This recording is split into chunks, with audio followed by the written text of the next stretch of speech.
Matapos mabanggit si Tamba ni Diskaya dyan sa Blue Ribbon Committee ni Senador Marcoleta, biglang napalitan ang Senate President at ang pinalit si Tito Soto. Ngayon, eto.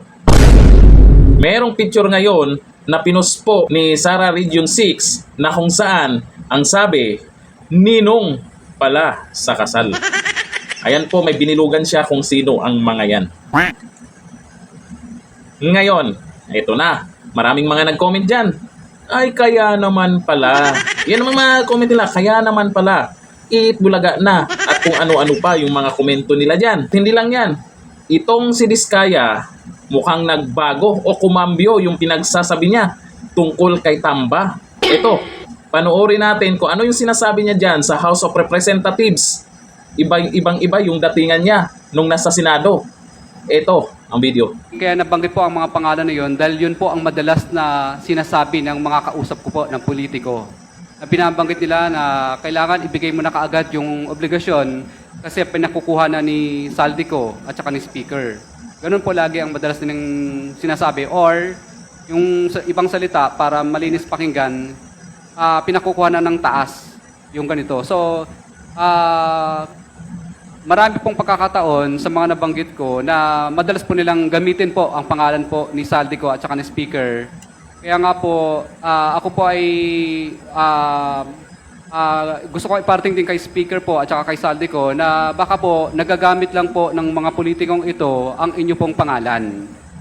Kumbaga, para makakuha o ano po maklaseng bagay. Pero wala po akong direct na unawa or capacity na masabi na talagang kay Speaker po napupunta yon o kay Saldico. Kundi yun lang po ang mga binabanggit ng mga politikong nakakausap ko. Para daw po kay Saldico at Speaker. Kaya sa akin po, mas mabuti po na naiparting ko po kay Speaker at saka kay Saldico na wala po akong direktang transaction sa inyo. Ito po ang mga naririnig ko lang po na mga salita mula po sa mga politiko na namumuwersa at namimilit na minamadali na po yung obligasyon dahil dadalhin daw po sa inyo. Yun po ang reason. Pero transaction sa kanila, wala po. Grabe ba? Mukhang kumambyo na. Talagang ang linis na ni Tamba sa pinagsasabi ngayon ni Diskaya. Parang lumalabas ay ginagamit lang ang pangalan ni Tamba. Parang iba yung paliwanag niya sa Senado kahapon na. Kahapon, talagang dire-diretso yung paliwanag niya dyan, yung pagsabi niyang mga pangalan. Ngayon, dyan sa House, maya-maya, tawag sa abogado niya kung ano yung sasabihin, tapos ito na yung paliwanag niya. At dito naman sa picture na kumakalat ngayon, wala naman sigurong masama.